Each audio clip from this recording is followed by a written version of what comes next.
ಈಗ ಪರ ವಿರೋಧ ಚರ್ಚೆಗಳು ಶುರುವಾಗಿದೆ. ಮತ್ತೊಂದು ಕಡೆ ಮೈಸೂರಲ್ಲಿ ಕಂಬಳದ ವಿರುದ್ಧ ಹೋರಾಟ ಹೆಚ್ಚಾಗ್ತಾ ಇದೆ. ದಸರಾದಲ್ಲಿ ನಡೆಯುತ್ತೆ ಅಂತ ಹೇಳಲಾಗ್ತಾ ಇರುವಂಥ ಕಂಬಳವನ್ನು ವಿರೋಧಿಸಿ ವಿವಿಧ ಸಂಘಟನೆಗಳು ಪ್ರತಿಭಟನೆ ಕಂಬಳ ನಡೆಸಲು ಉದ್ದೇಶಿಸಿರುವಂಥ ಸ್ಥಳದಲ್ಲೇ ಮೊಕ್ಕಂ ಹೂಡಿದ್ದಾರೆ.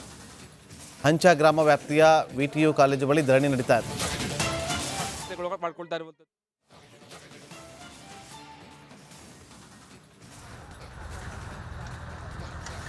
ನೋಡಿ, ಇಲ್ಲಿ ಕಂಬಳ ನಡೆಯುತ್ತೆ ಅಂತ ಹೇಳ್ತಿರೋದು,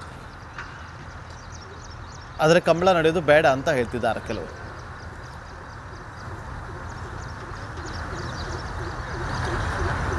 ವಿರೋಧದ ನಡುವೆ ಕೂಡ ಸಿದ್ಧತೆ ನಡೀತಾ ಇದೆ. ರಾಜ್ಯ ಸರ್ಕಾರ ಈಗ ಕ್ರೀಡಾ ಇಲಾಖೆಯಿಂದ ಇಡೀ ಸ್ಥಳವನ್ನು ಗುರುತು ಮಾಡಲಾಗಿದೆ. ಜೊತೆಗೆ ನಿರ್ಮಿತಿ ಕೇಂದ್ರ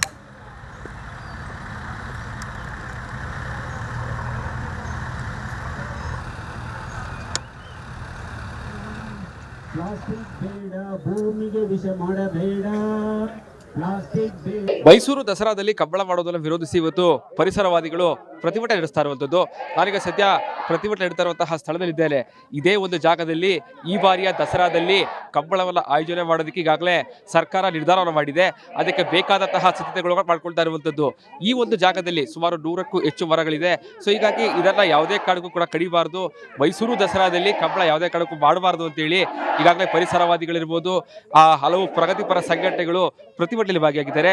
ಪ್ರತಿಯೊಬ್ಬರು ಕೂಡ ಈಗಾಗಲೇ ಪ್ಲಕ್ಕಾರ್ಡ್ ಅಲ್ಲಿ ಹಿಡಿದಿರುವಂಥದ್ದು. ಈಗಾಗಲೇ ಪರಿಸರವನ್ನ ಉಳಿಸಬೇಕಾಗಿದೆ, ಭೂಮಿ ಇರುವುದೊಂದೇ, ಉಳಿಸೋಣ ಬನ್ನಿ ಅಂತೇಳಿ ಈಗಾಗಲೇ ಪ್ರತಿಯೊಬ್ಬರು ಈಗಾಗಲೇ ಮಾಜಿ ಶಾಸಕರಾದಂತಹ AT ರಾಮಸ್ವಾಮಿ ಇರ್ಬೋದು, ಜೊತೆಗೆ ಈಗಾಗಲೇ ಹಲವು ಕನ್ನಡ ಪರ ಸಂಘಟನೆಗಳು ಈ ಒಂದು ಪ್ರತಿಭಟನೆಯಲ್ಲಿ ಭಾಗಿಯಾಗಿದ್ದಾರೆ.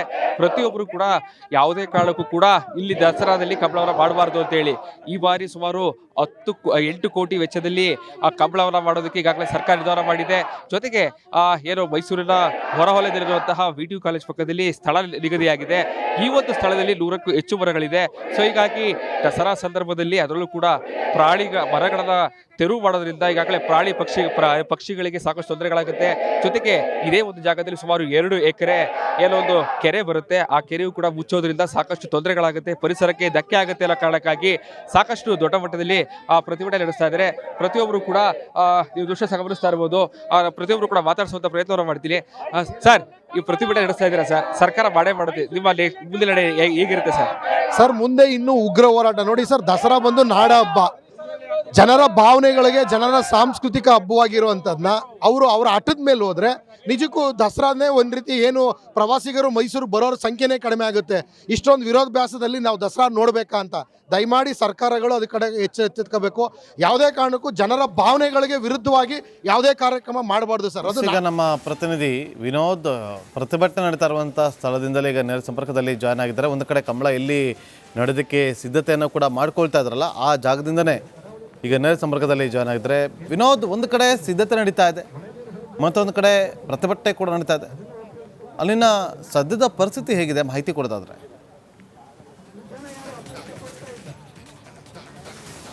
ನಾಗೇಂದ್ರ ಬಾಬು, ಈ ಬಾರಿಯ ದಸರಾದಲ್ಲಿ ಕಂಬಳವನ್ನು ಆಯೋಜನೆ ಮಾಡೋದಕ್ಕೆ ರಾಜ್ಯ ಸರ್ಕಾರ ಈಗಾಗಲೇ ನಿರ್ಧಾರವನ್ನು ಮಾಡಿ ಸಿದ್ಧತೆಗಳು ಕೂಡ ಈಗಾಗಲೇ ಆರಂಭಿಸಿರುವಂಥದ್ದು.